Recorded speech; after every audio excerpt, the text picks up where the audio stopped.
Mumbai metro में सबसे पहले खबर भगवान राम से जुड़ी हुई। राम मंदिर के उद्घाटन से पहले सियासत फुल स्पीड में है, लेकिन नेता राजनीतिक बयानबाजी की बजाय आपत्तिजनक टिप्पणियां भी कर रहे हैं। शरद पवार गुट के नेता जितेंद्र आव्हाड ने भगवान राम को मांसाहारी बताया है। जितेंद्र आव्हाड के बयान पर अब विवाद शुरू हो चुका है। अजीत पवार गुट के कार्यकर्ता अखाड़े में विरोध प्रदर्शन पर उतर आए हैं। हंगामा बढ़ गया है तो पुलिस ने कार्यकर्ताओं को हिरासत में भी लिया है और इसी बीच बीजेपी ने जितेंद्र आव्हाड से माफी की मांग की है। बीजेपी के विधायक राम कदम ने कहा है कि वो कल थाने में मुकदमा दर्ज करवाएंगे, एफआईआर दर्ज कराई जाएगी जितेंद्र आव्हाड के खिलाफ। तस्वीरें देखिए किस तरीके से विरोध प्रदर्शन किया गया है जितेंद्र आव्हाड का। साथ ही साथ माफी की मांग की गई है कि जितेंद्र आव्हाड जल्द से जल्द माफी मांगे। इतना ही नहीं, बीजेपी की तरफ से साफ कर दिया गया है कि कल एफआईआर दर्ज कराई जाएगी उनके अगेंस्ट और साथ ही सड़कों पर तमाम कार्यकर्ता उतरेंगे कि आखिर इस तरीके से आपत्तिजनक भगवान राम के बारे में बयान कोई कैसे दे सकता है।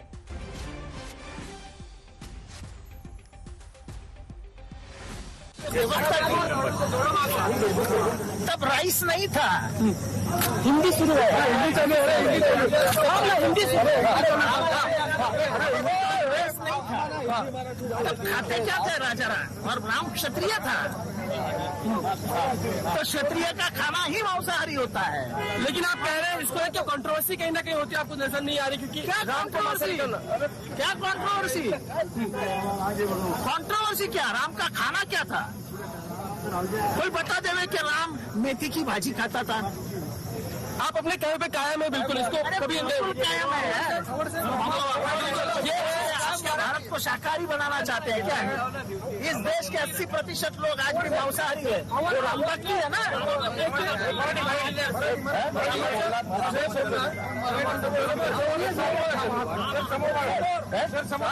तुम्हें क्या लगता है? हमारे साथ हमारे संवाददाता दीपेश जुड़ गए हैं। दीपेश, यहां पर हम सुन रहे हैं जितेंद्र आव्हाड को, एक तरफ बहुत जबरदस्त तरीके से हंगामा है तो दूसरी तरफ बहुत साफ साफ शब्दों में बार बार जितेंद्र आव्हाड अपनी बात को दोहरा रहे हैं और कह रहे हैं कि वो सच कह रहे हैं। उनकी बात को समझने की कोशिश की जाए, वो बार बार उसमें तमाम दलीलें भी पेश कर रहे हैं।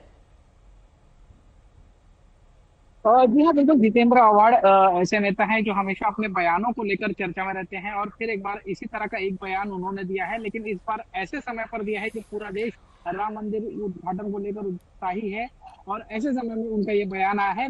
शिरडी, महाराष्ट्र के शिरडी में राष्ट्रवादी कांग्रेस पार्टी की शरद पवार का गुट है, उनका 2 दिन का अधिवेशन चल रहा है, कार्यकर्ता सम्मेलन चल रहा है, जिसमें आज जितेंद्र आव्हाड ने लोगों को संबोधित करते हुए कहा कि भगवान श्री राम 14 साल वनवास में रहे और क्या जंगल में उन्हें शाकाहारी भोजन मिलता था और वो क्षत्रिय थे तो वो मीट खाते थे, मांसाहारी थे और इसीलिए हम भगवान राम को पूजते हैं। जिसके बाद काफी बवाल मचा है।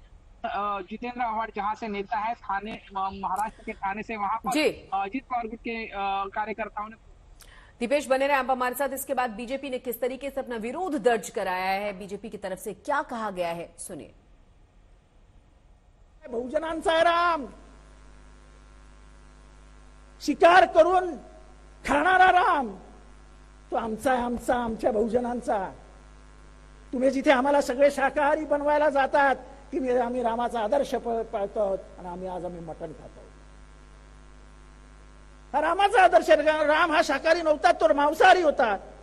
14 वर्ष जंगलात राहणारा माणूस कुठे जाणार हो ते शाकाहारी शोधायला? हमारी श्रद्धा के साथ खिलवाड़, करोड़ों करोड़ों राम भक्तों की भावनाओं को आहत करने का दुष्कृत्य। क्या कारण है इसके पीछे? यह सोची समझी, चाहे वो शरद पवार गुट हो या कांग्रेस दल हो, इनकी साजिश है। इनसे देखा नहीं जा रहा कि 22 जनवरी को भव्य और दिव्य राम मंदिर बन रहा है। इनके पेट का दर्द इन बयानों से छिलक रहा है। राम कदम जी, आपने सुना कि पहले तो जितेंद्र आव्हाड ने मराठी में वो बयान दिया है और जब विवाद हुआ है, हंगामा हुआ है, तो साफ साफ हिंदी में बार बार अपने बयान को उन्होंने दोहराया है। मैं आपको मूल बात बताऊं कि बयान की शुरुआत कहां से जी।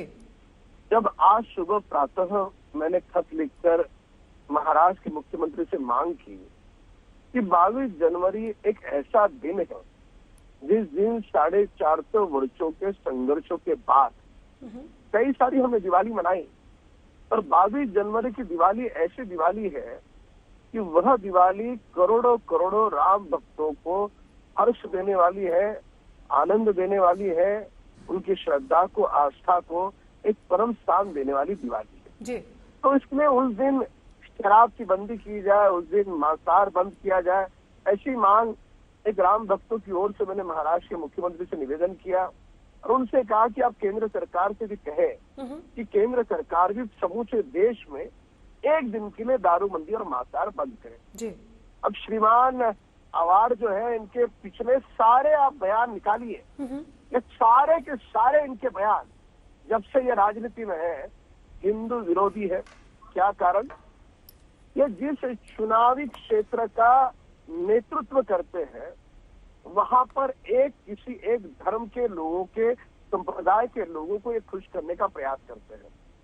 जरूर खुश करें, आपको अधिकार है, पर करोड़ों राम भक्तों को उनकी भावनाओं को आहत करने का अधिकार अवार्ड को दिया किसने?